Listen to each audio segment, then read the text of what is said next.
Okay, right, so I'll just start. So these are ribbon graphs. These are graphs drawn on surfaces. They've been mentioned already several times today. Here is the definition. So in a ribbon graph, we talk about edges, but also half edges. Yeah? So we divide each edge into two pieces and call them edges, and we order half edges. And so the ribbon graph is a triple, where H is a set of half edges here. So E here stands for the number of edges, so there are twice as many half edges, and they are labeled by integers from 1 to 2e. And then there are two permutations, alpha and sigma on the set of half edges. Alpha is an involution. Alpha tells you which half edges are form an edge. And so for this graph here, alpha is 1, 2, and 3, 4. This is alpha, because 1 and 2 form an edge, and half edges 3 and 4 also form an edge. And sigma is a permutation that tells you in what order the half edges are attached to the vertex. So here, here we have one vertex, so sigma has one cycle, and this cycle is 1, 3, 2, 4. It tells you that if I go around the vertex in the counterclockwise direction, then the half edges appear in exactly this order. And so that's why we draw vertices as little disks to keep track of the order. And then we can form such a permutation whose cycles now will be in a one-to-one correspondence with faces. So here there is one face, and we can compute the Euler characteristic now that we have edges, faces, and vertices. And the characteristic will tell us the genus, which is 1 in this case. So this graph can be drawn on a torus. Yeah, so there are two more examples. Well, I guess everybody knows ribbon graphs here. All right, so I'll skip that. Okay, and we want to, there is another term, map, which is equivalent to ribbon graph. So when we draw a ribbon graph on the surface, we can talk about maps also. So map is a graph drawn on the surface in such a way that every face is a disk, a topological disk. Okay, and again, well, these two maps are the same. They are homeomorphic to each other, and so we don't care in how many times the ribbon can be twisted on itself. We just care about the order that half edges are attached to the vertex. Okay, so and then we want to count ribbon graphs, and we want to count them according to the number of edges. And oriented surfaces, yes. Graphs drawn on compact oriented surfaces. Right, so here, for example, according to the definition given, these two ribbon graphs are different because the edges are labeled in different ways, and if you compute the permutation sigmas, they will be different for this graph and this. Here it's 1, 3, 2, 4, and here it's 3, 1, 4, 2, which are different permutations. So according to the definition, these ribbon graphs are different, but we don't want to consider them as different. We want to count geometric objects. They are obviously the same. So we call such graphs isomorphic because one can be obtained from the other by relabeling of half edges. Instead of 1, I will write 3, instead of 3, 1, and so on. So I'll get this graph out of this by simple relabeling. So if two graphs can be obtained from each other by relabeling, they are isomorphic. So what we will count is the number of isomorphism class of ribbon graphs. First, it can happen that after such a relabeling, I don't obtain a different permutation, I obtain the same thing. So here, instead of 1, I wrote 2, instead of 3, 4, and so on. Yeah, so I changed the labelings of the half edges, but the permutation I obtained is the same. Here it is 1, 3, 2, 4, and here it is 1, 3, 2, 4. So I did the relabeling, which is not an identity, and I got the same graph. That means I have obtained an automorphism. So this graph has non-trivial automorphisms, and that's a pain. When graphs have symmetries, that complicates enumeration problems. So that's why people want to get rid of symmetries, and to get rid of symmetries, we're going to distinguish one of the half edges. Then this half edge will not be like the others, and that breaks the symmetry. So So this way we get an object that is called a rooted ribbon graph. We distinguish one half edge. We put a mark there, an arrow in this case, and we call this half edge the root half edge. The vertex is now called the root vertex. And the rooted graphs don't have any automorphisms. And that's the object that people like to count. For example, like this. We can introduce this quantity m1 of e. 1 stands for one root, because we are going to have more than one. E is the number of edges, and m1 of e tells you how many ribbon graphs with e edges, rooted ribbon graphs there are. So if there is 0 edges, there is this graph. It's also considered as the degenerate case of a rooted ribbon graph. So when there are 0 edges, there is just one graph. If we allow one edge, there will be these two. So m1 of 1 is equal to 2. If there are 2 edges, then there will be 10 graphs. Here I have two arrows, but that just means that, well, I just show different, all the ways to root this graph. So there are 2 ways of to root this graph. So here actually there are 2 graphs, and here there are 4. And altogether there are 10, so m1 of 2 is 10. If we allow 3 edges, there are 74, and so on. And those numbers we can arrange in a generating function like this. Z is a formal parameter that just allows to write a power series. And the exponent of Z gives the number of edges. So with 3 edges, there are 74 graphs. With 4 edges, there are 706 graphs, and so on. So that's the beginning of the generating function. Right. So next I'm going to show some results that just the history of this problem, and for that I need these numbers CG, and that have appeared already in Norman's talk. They can be called descent d'enfant. They can be called generalized Catalan numbers. So I can define them as the number of ribbon graphs drawn on genus G surface, graphs having n vertices and n ordered vertices. So the vertices are ordered from 1 to n. And the mu's give degrees of those vertices. So the vertex number 1 is of degree mu1. So there are mu1 half edges attached to it. And moreover, we have to choose a half edge at every vertex. So these are not rooted ribbon graphs. This is something else. So we choose a half edge at every vertex. So here, for example, I have the graphs of this type, 0, 3. They can be drawn on a surface, and they have 3 vertices, and these are their degrees of the vertices. So here, for this graph, at the vertex 1 and 3, there is just one way to choose a half edge, but at the vertex 2, there are 4 ways. So there are actually 4 graphs here. There are 4 here and 4 here. So altogether, this number is 12. And so on. So they're called generalized Catalan numbers because in the type 0, 1 is just one vertex, so the degree has to be even. And this number is just the mth Catalan number, and it can be interpreted as the number of graphs, the number of rooted ribbon graphs with one vertex drawn on a sphere. And there is an obvious relation between these graphs and the arrangements of brackets, which is the classical definition, one of the classical definitions of the Catalan number. Okay, so here is the history of the question. Some of it, there are way too many results. So, right, this is the Walsh and Lemon. The question was posed first by Tutt. And he enumerated rooted ribbon graphs on the sphere. And Walsh and Lemon generalized his results and his recursion for every genus to all genera, and they obtained this recursion, which was also rediscovered by Dumitrescu, Mulazes, Afnuk, and Sorkin in the context of topological recursion. And graphs with E edges in terms of these numbers. Then, here is another generating function which was studied by Jackson and Vicente. Here is the function that I've already shown. And Arquez-Béraud derived this recursive relation, a differential relation satisfied by the generating function.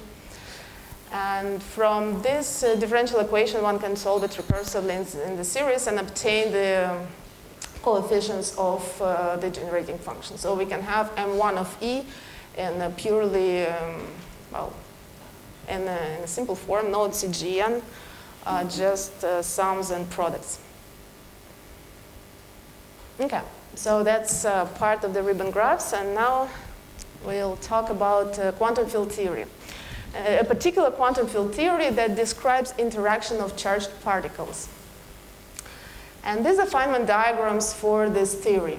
So the solid lines represent electrons. So this is an electron traveling from minus infinity in time. So it's traveling through space-time from minus infinity to plus infinity, and nothing happens. Here an electron is traveling, and then it is emitting a photon and reabsorbing a photon. So the wavy line represents photons. Yeah, here an electron is traveling, it's emitting a photon, and then this photon degenerates into an electron and an anti-electron, and then those two annihilate each other, and that's it. Then, so this is, these two are one-loop diagrams, or diagrams having just one photon edge. Here are the diagrams with two photon edges. Yeah, and in physics, we have to consider everything that can happen to an electron when it is traveling. So, for example, like this. And this is there to say, and so on. So we have to consider all possibilities. Right, so what are the numbers? Here there is 1. Then at two loops we have, at one loop we have 2. Here there are 2 loops or 2 photon lines. There are 10 of them. And well, if you remember that these are the same numbers as we had for one-rooted ribbon graphs. 1, 2, 10, the next is 74. Okay, so this is, this is one electron, but then we can have 2 electrons. 2 electrons traveling, and then they approach each other, they interact, they exchange a photon. Or here they exchange such a thing. A photon which degenerates, then they combine together, they emit a photon again, and that photon is absorbed by the other electron.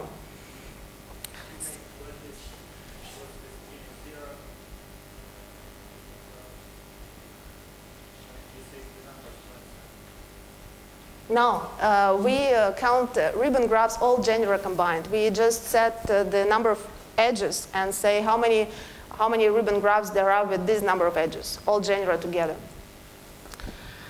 Right, so this is called the 2-point function. There are 2 ends. Here there are 4 ends, 2 electrons, but 4 ends, so physicists call it 4-point function.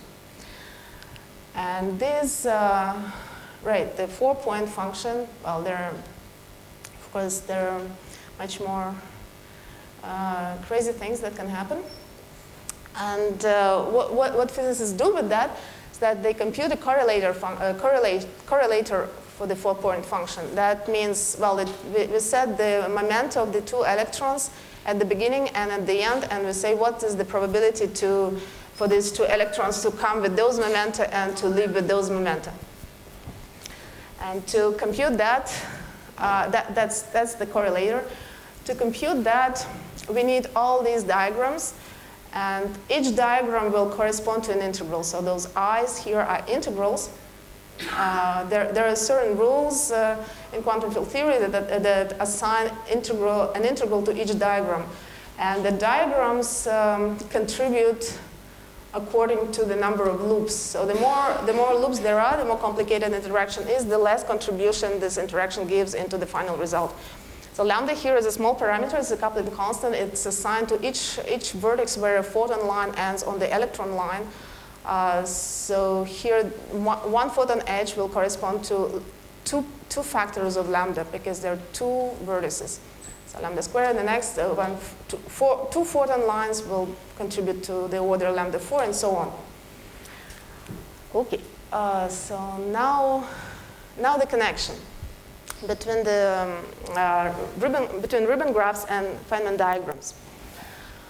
Here, just a remark how we draw Feynman diagrams. These two drawings are equivalent, and these two drawings are equivalent. So we don't. The important thing is where the photon line is attached to the electron line. But if we preserve the order of those points of attachment, we can draw the photon line the way we please. So here, for example, what is important is that first a photon is emitted, and then before it is absorbed, there is another photon emitted. And so the order matters. Just like in the ribbon graph, there also order matters. And now, so we want to make a correspondence. We want to come up with a bijection between ribbon graphs and Feynman diagrams. Well, the numbers match, right? So we want to see how they match exactly. For that, we can consider the simplest case. The simplest Feynman diagram is this one. The electron is traveling, nothing happens. And the simplest ribbon graph is a dot, which tells us that they should correspond to each other in some way in our bijection. So this is exactly what is going to happen. These external lines will correspond to vertices. So we close the external line on two ends, and we obtain a disk. And this disk becomes a vertex of the ribbon graph. But the internal electron lines, there are external electron lines and internal. The internal electron lines are also going to become vertices of the ribbon graph. So we have to distinguish between vertices that come from internal electron line and vertices that come from the external electron line. That's why we need to distinguish a vertex. That's why we need a root vertex. And there is, when we have a rooted graph, there is a distinguished vertex, which is a root vertex. So external lines will become root vertices, and oops.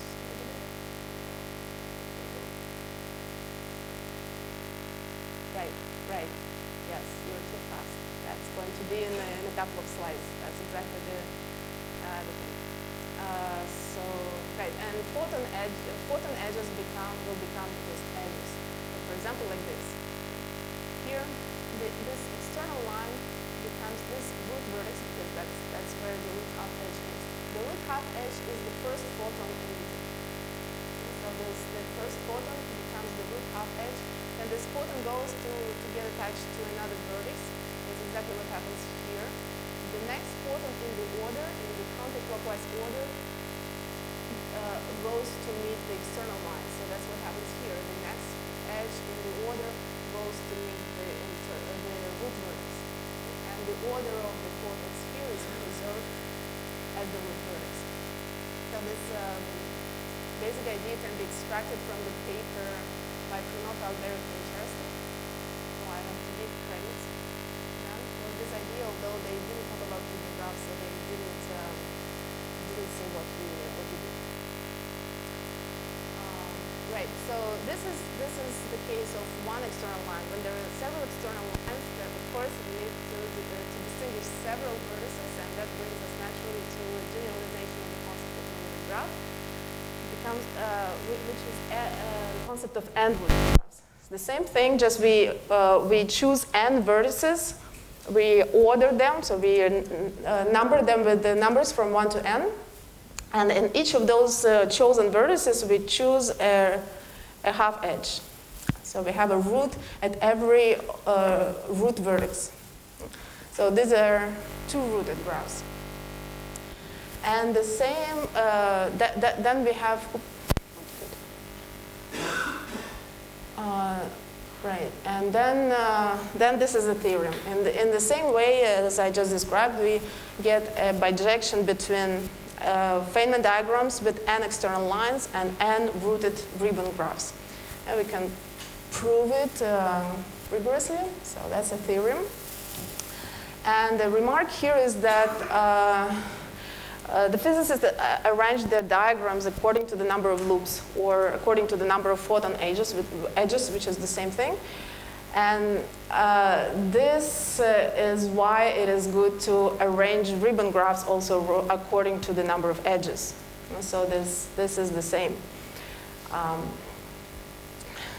Right, so we can motivate that question by this connection to physics. Motivate the question of enumerating ribbon graphs according to the number of edges.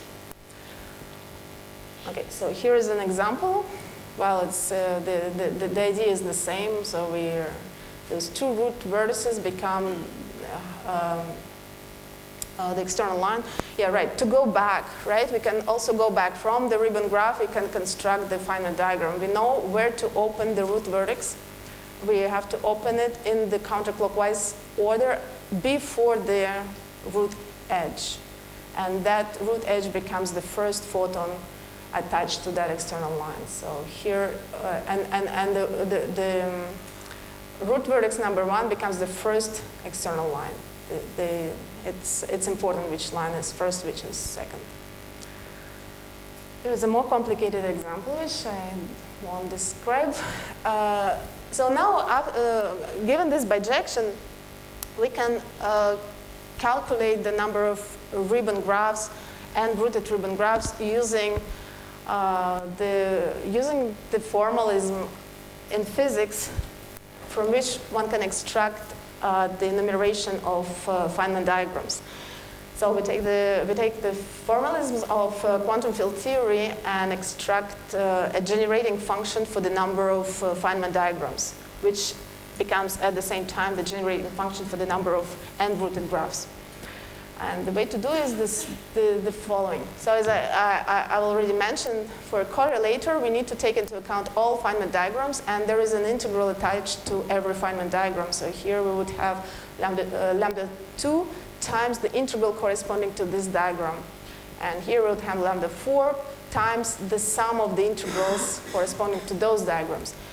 Okay, so the trick is to consider the whole thing in zero space-time dimension. So it's a quantum field theory in zero space-time dimension.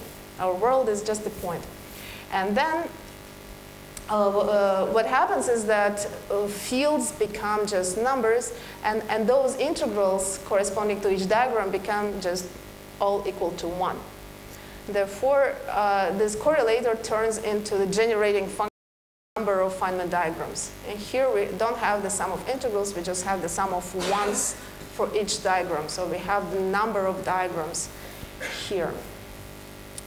And this correlator can be expressed as derivatives in auxiliary variables called sources of the partition function. So if we can have the partition function, then we can have the correlator by just taking derivatives. Okay, and here's the partition function. After we've put space-time into one point, the path integral becomes just the ordinary integral in real variables. Phi and phi star here are the fields. So phi is the field that is attached to the beginning of the external line, and phi star to the end. So the fields become just ordinarily complex numbers. And this integral becomes manageable, except for this term. So this interaction term, the term that, A is the field corresponding to the photon. J, eta, eta star are sources. Do I have time? Oh, okay.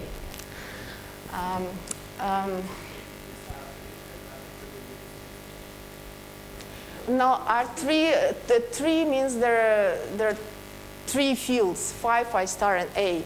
Phi and phi star, this is the electron at the beginning and after the interaction, and A is the photon. So 3 is the 3 fields.